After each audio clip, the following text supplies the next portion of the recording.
Sempre fui muito amigo de um dos meus primos, Cole, que tem a mesma idade que eu. Nós dois éramos, não exatamente inseparáveis, mas sempre nos demos muito bem juntos, e muitas vezes saíamos juntos, tanto na escola já que sempre acabávamos na mesma turma durante o ensino fundamental quanto fora dela.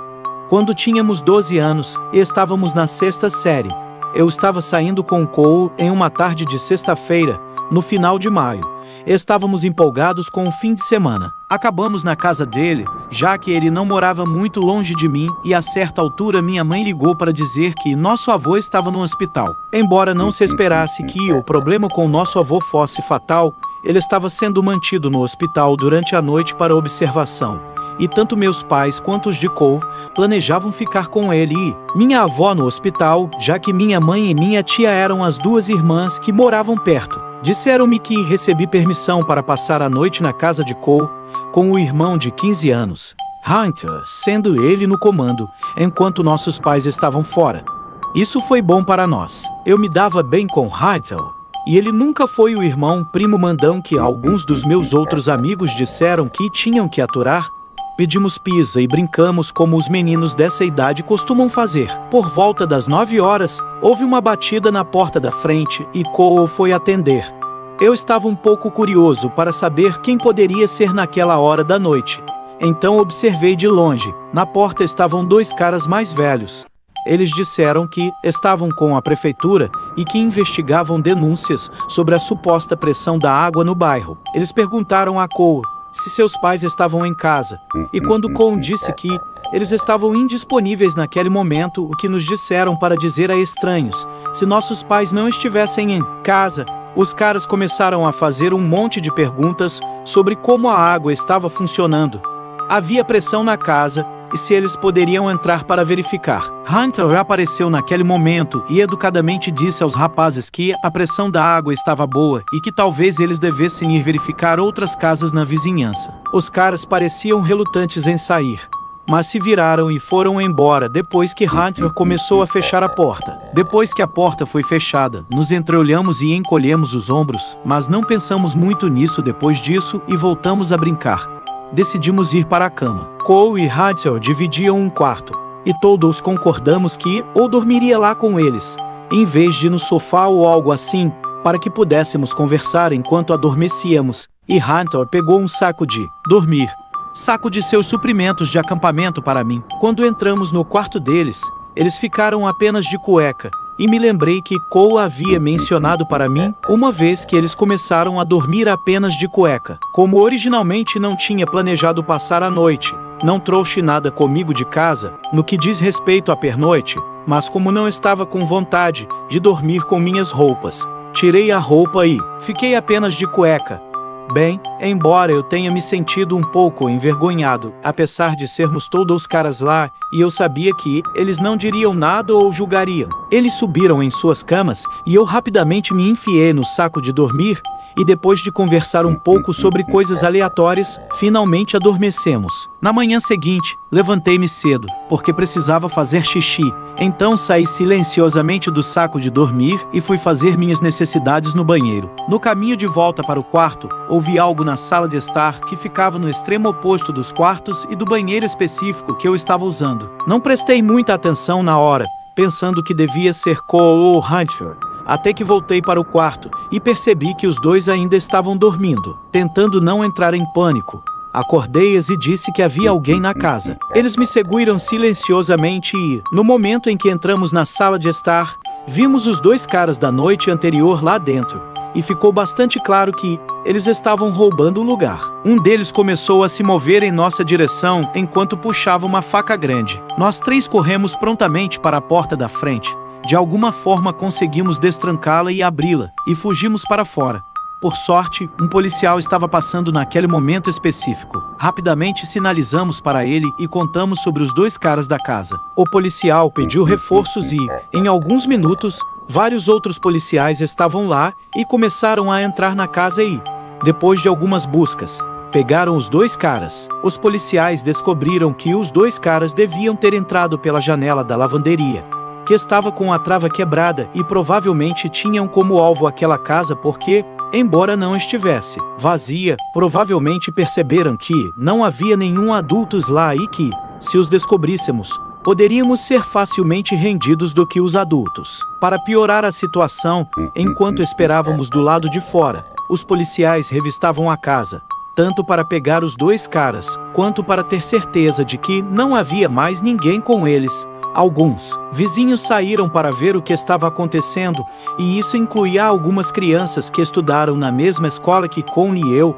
incluindo algumas que estavam na nossa turma da 6ª série. Foi nessa hora que nós três percebemos que não tínhamos tido a chance de nos vestir.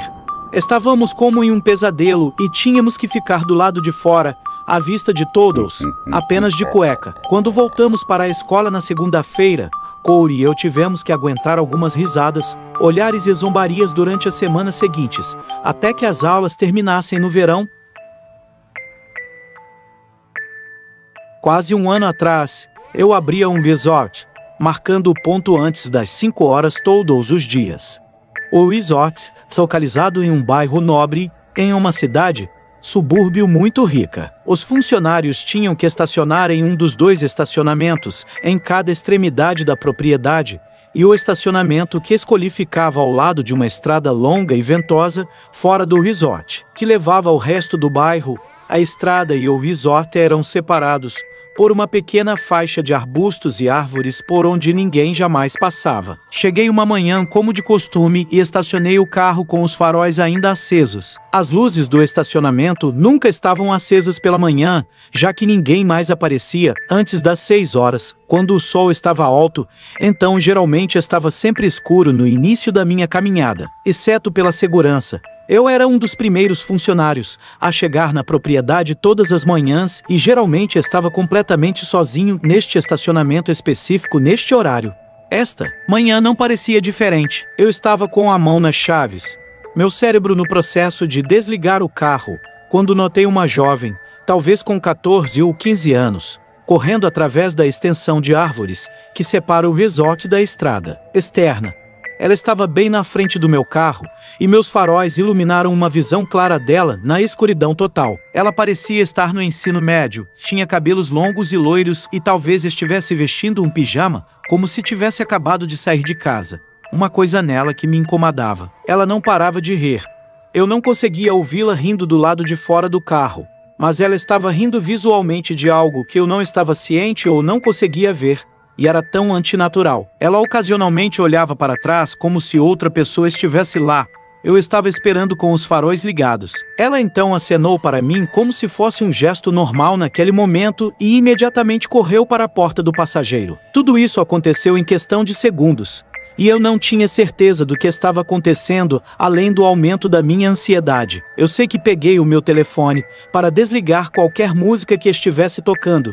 Lembro-me de ter entrado em pânico por nunca lembrar de fechar as portas do meu carro. Quando a garota começou a puxar violentamente e incessantemente a maçaneta da porta do lado do passageiro, percebi que porque não desliguei meu carro, a porta estava trancada. Ela começou a bater na janela e eu gritei a plenos pulmões para ela sair, antes de apertar minha buzina. Eu podia vê-la rindo lá fora, como se isso fosse algum tipo de jogo, como se eu fosse um amigo bobo, que não entrou na brincadeira. Depois de alguns segundos, ela parou de bater e tentou abrir a porta do meu carro. Novamente, seu rosto mudou como se eu a tivesse decepcionado, e ela começou a se afastar do meu carro por onde veio. Ela acenou para mim novamente, antes de se espremer por entre as árvores, fora da vista dos faróis. Todo esse encontro me confundiu, quase tanto quanto me assustou. A maioria das pessoas para quem contei a história apenas atribuiu o fato de ela estar usando substâncias ilícitas, mas essa narrativa não pareceu certa para mim, apesar de seu comportamento. Talvez ela estivesse apenas sendo uma adolescente extremamente estúpida, cujos pais precisam de um controle mais firme sobre ela. Meu primeiro pensamento foi possivelmente o tráfico de pessoas, mas não tenho certeza se isso se encaixaria nesse cenário, pois não entendo desse assunto. Contei para alguém quando cheguei ao resort, mas eles não pareceram se importar muito. Não liguei para a polícia e me arrependo disso. Nunca vai sair da minha cabeça como era horrível ver um estranho, aparentemente sozinho, sair das árvores na escuridão rindo e depois tentar entrar violentamente em seu carro, em um estacionamento vazio. Acho que a possibilidade de outra pessoa estar presente o tempo todo é muito mais assustadora. E me pergunto quem mais estava lá e onde exatamente. Filmes de terror salvaram minha vida. Quando eu estava na 8ª série, meus pais se separaram. Basicamente, minha mãe fez as malas para ela e eu uma noite e nos mudamos para a casa do meu avô e não olhamos para trás. Acabamos morando lá durante meus anos de ensino médio. Quando ele morreu, meus pais se divorciaram oficialmente, minha mãe se casou novamente e nos mudamos para a cidade com meu padrasto. Meu avô morava no primeiro andar do apartamento e os proprietários, um casal de idosos que era nossa família por meio do casamento, moravam no segundo andar. A propriedade também tinha uma pequena casa de campo nos fundos, onde meu tio morava.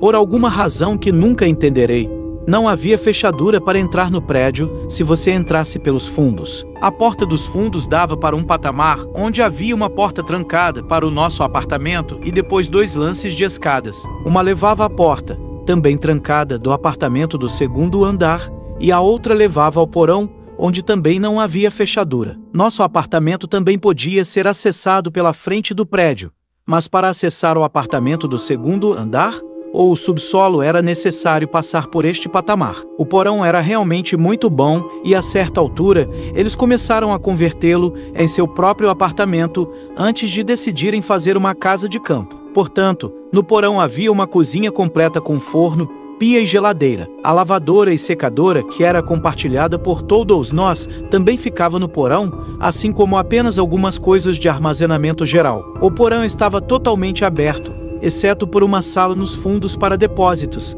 Tinha uma daquelas portas giratórias do tipo saloon, onde você pode ver acima e abaixo delas. A área de armazenamento era mais longa do que profunda, então você não conseguia ver nada atrás das portas além das prateleiras. Você tinha que entrar nelas e se virar para realmente ver a sala. Uma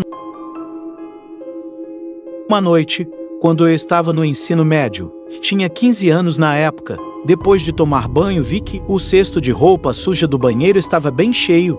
Então peguei 1 tonelada de roupa suja e desci, em direção ao porão. Já era bem tarde da noite, mas pensei em pelo menos começar e mudar algumas coisas pela manhã. Joguei tudo no chão e comecei a separar as cores quando fui atingido por uma sensação horrível nas entranhas. O porão não era um porão assustador. Estava bem iluminado e bastante acolhedor com a cozinha e tudo mais. Mas por razões que não consigo explicar, algo começou a parecer errado. Qualquer pessoa que já tenha tido a sensação de estar sendo observado sabe exatamente do que estou falando. Não sei como ou por que isso aconteceu comigo, mas era algo que não conseguia me livrar e me vi olhando para as portas do salão e para a única parte do porão que não conseguia ver por completo. Não sei por quê, talvez apenas para me assegurar de que estava sendo um bebê crescido. Comecei a caminhar em direção à sala dos fundos, mas me contive assim que estendi a mão em direção às portas de vai-vem. Sou fã de terror desde que me lembro, e já vi mais filmes de terror do que poderia contar, e sabia que se aquilo fosse um filme, eu estaria me chamando de idiota e dizendo para não entrar naquela sala. Dos fundos, eu rapidamente retirei minha mão e corri a escada acima, deixando todas as roupas para trás, e entrei em nosso apartamento, onde tranquei as portas e imediatamente disse à minha mãe que tinha acabado de ter uma sensação horrível no porão e que estava super assustado. Apesar de eu não ser o tipo de pessoa que se assusta facilmente, ela basicamente revirou os olhos para mim e me disse para ir para a cama. Acabei fazendo o que me foi dito, embora tenha demorado um pouco para me livrar da sensação e finalmente adormecer. Mais tarde naquela noite, minha bexiga me acordou e saí cambaleando do quarto para ir ao banheiro. Não acendi nenhuma luz quando comecei a caminhar em direção ao banheiro porque geralmente acordava meu avô e eu não queria incomodá-lo. Quando cheguei mais perto do banheiro, notei minha mãe parada na porta do quarto dela e algo parecia estranho e levei um momento para perceber que ela estava segurando o telefone. Ela então me notou e sussurrou para eu me encostar na parede, o que fiz sem hesitação. Demorou alguns momentos para o torpor passar e meus olhos se acostumarem à escuridão antes que eu pudesse ver. O quarto da minha mãe ficava imediatamente ao lado da cozinha. A cozinha era onde ficava a porta dos fundos e dava para o patamar e o porão. A porta tinha uma janelinha no topo com uma cortina pequena, mas graça. Era fino o suficiente para que você pudesse ver que alguém estava do lado de fora da porta, mas não capaz de distinguir qualquer uma das características da pessoa do outro lado. Mas havia alguém do outro lado da porta e de vez em quando a maçaneta se movia e você podia ouvir um som de arranhão do outro lado. Nunca tive tanto medo em toda a minha vida. Não tenho certeza de como consegui fazer o que fiz em seguida. Foi como se alguém tivesse assumido totalmente o controle sobre mim. Deslizei contra a parede, na qual também estava agarrado, e comecei a rastejar contra ela na escuridão, em direção à cozinha. Minha mãe parecia petrificada, olhando para frente e para trás entre mim e a porta dos fundos. Ela continuou sussurrando para eu parar e voltar, mas eu continuei avançando, contra a parede, em direção ao balcão, onde cuidadosamente peguei uma faca de açougueiro. Fiquei tremendo o tempo todo em que me movia com a faca na mão no chão ao lado da geladeira, que ficava ao lado da porta, onde o homem tentava entrar. Tive uma sensação horrível de que seria morto, mas se fosse, não cairia sem lutar. Parecia que eu estava uma eternidade lá, na escuridão ao lado da porta, com minha mãe escondida na porta do quarto em frente a mim, apenas esperando. Mas foi apenas por alguns minutos. Minha mãe já havia ligado para o 91 antes de eu acordar e cambalear até o banheiro. As luzes das viaturas que se aproximavam logo encheram a cozinha e do outro lado da porta pude ouvir um súbito clamor e comoção e a batida da tela traseira se abrindo, quando o suposto agressor saiu, correndo. Era 3 da manhã quando isso aconteceu. Então estava completamente escuro lá fora e morávamos perto de alguns trilhos de trem e arbustos e árvores muito grossos, que facilitaram a fuga do homem do policial que o perseguia. A polícia entrou e recebeu depoimentos, meu e da minha mãe. Meu avô, que era parcialmente surdo, conseguiu dormir durante quase todo o ocorrido, até que a polícia apareceu para revistar o apartamento e se certificar de que estávamos bem. A parte externa da porta e a maçaneta estavam cobertas de arranhões profundos, como se alguém estivesse atacando com uma faca tentando descobrir como entrar, mas essa não era a parte mais horrível. Para mim, ele estava no porão. As roupas que eu trouxe não estavam onde as deixei, e estavam jogadas e desgrenhadas, e o quarto dos fundos, aquele com a porta de vai-vem, onde eu me impedi de entrar. As caixas que estavam fora de vista também haviam sido jogadas, todas abertas, obviamente reviradas com algumas coisas faltando, e havia algumas embalagens de comida no chão. Ele estava lá procurando algo para roubar. Ele estava lá quando desci para lavar roupa. Eu quase entrei naquela sala e, pelo que vimos na porta, ele tinha uma faca. Até hoje não consigo deixar de pensar no que teria acontecido se eu entrasse naquela sala. Incrivelmente assustador.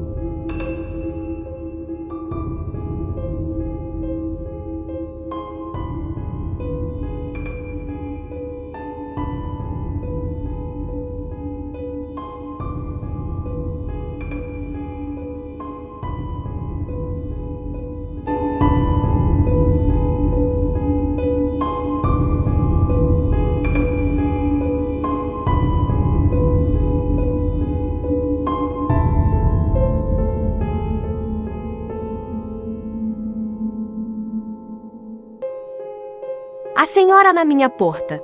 Quando eu morava na zona rural do meio-oeste, cerca de 10 anos atrás, eu morava em uma casa perto da rodovia. Minha casa ficava entre uma cidade e outra, quase na divisa do condado.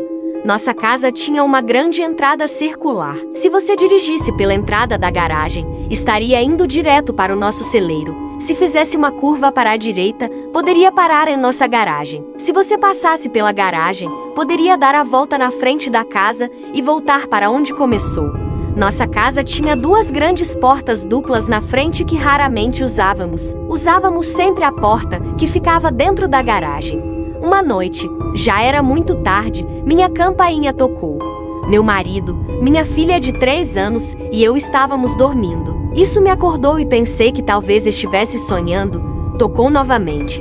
Acordei meu marido. Ele pensou que eu estava ouvindo coisas até que tocou novamente. Estava muito escuro lá fora, então a maior parte da entrada está iluminada.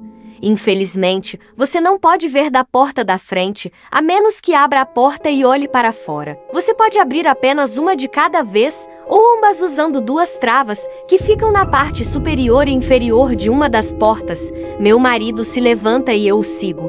Ele decide que vai abrir a porta. Quero chamar a polícia, mas como moramos nos limites do condado, sabemos que vai demorar um pouco até que eles possam chegar lá.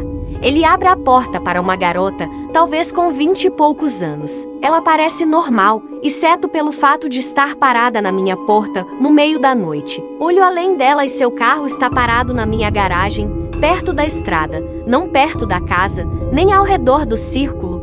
Ela diz que precisa usar o telefone. Ela diz que a bateria do carro dela acabou, ou algo assim. Ela não tem certeza, mas não consegue ligá-lo. Eu disse ao meu marido de jeito nenhum, é assim que os filmes de terror começam e nos oferecemos para chamar a polícia, que seria o xerife do condado. Ela pergunta sem parar, mas não vou deixá-la entrar. Dizemos a ela que ligaremos e ela meio que sai pisando duro. Nós a observamos caminhar de volta para o carro, talvez a 15 metros de distância. Posso ver o carro dela, posso vê-la. Eu chamo a polícia. Eles dizem que estarão lá assim que puderem. Cerca de 15 minutos. Eles não parecem muito preocupados e, neste momento, eu também não estou. Quero dizer, é apenas uma garota. Ela provavelmente está com a bateria descarregada. Ela abre o porta-malas. Nenhuma luz acende.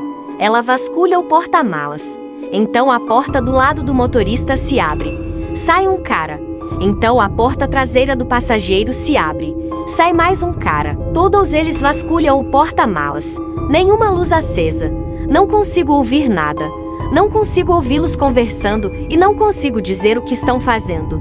Todos voltam para o carro. Agora, neste ponto, talvez 5 minutos se passaram e estou rezando silenciosamente para que o xerife pise no acelerador e chegue aqui rápido, mas sei que serão mais 10 minutos ou mais. Eles apenas ficam ali sentados, no carro, com as luzes apagadas, sem se mover.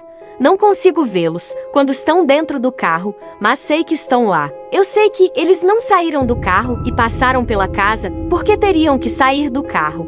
Eu os teria visto. Acho que vejo o motorista acender um cigarro. Essa parte eu não tenho certeza. Então vejo algo. Alguém caminhando em direção ao carro pela direita, vindo da direção do celeiro. É um homem. Não tenho ideia de quem é esse homem. Não temos vizinho por pelo menos 1 quilômetro e ele está vindo dos fundos da minha propriedade, que termina em um riacho. Ele não olha para a casa, apenas vai até o carro e entra no banco de trás. O carro dá partida e eles lentamente saem da minha garagem e seguem para o norte. A polícia chega cerca de 10 minutos depois e neste momento estou pirando. Eles procuram, mas não conseguem encontrar nada. Perguntou se nos vimos a placa do carro, mas eles estavam estacionados muito longe. Mandou que ligassemos se eles voltarem, claro, amigo, obrigado. Meu marido pegou sua espingarda e tentamos voltar a dormir. Eles nunca mais voltaram. Não sei quem eram essas pessoas e não sei o que queriam. Pessoas assustadoras em um carro sem bateria. Nunca mais vamos nos encontrar. Incrivelmente assustador.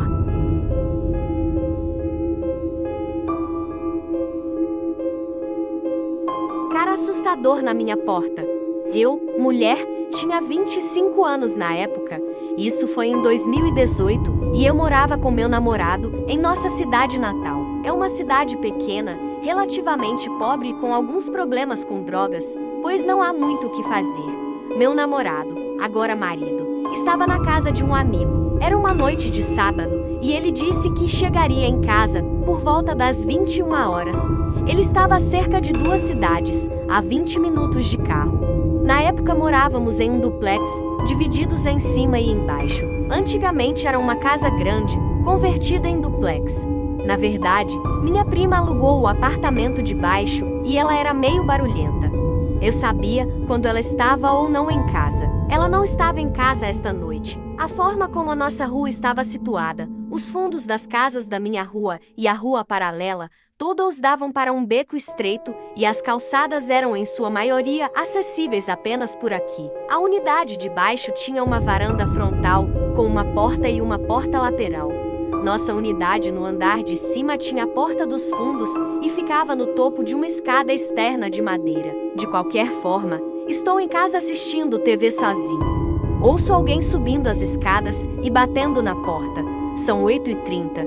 Não seria tão incomum meu namorado chegar em casa mais cedo. Talvez eles tenham ficado entediados de jogar videogame, ou ele simplesmente sentiu vontade de ir embora. Eu normalmente destrancava a porta para ele quando ele chegava em casa, em vez de ele usar as chaves, porque estava escuro e poderia ser um incômodo. Então me levantei e abri a porta para alguém que não era meu namorado.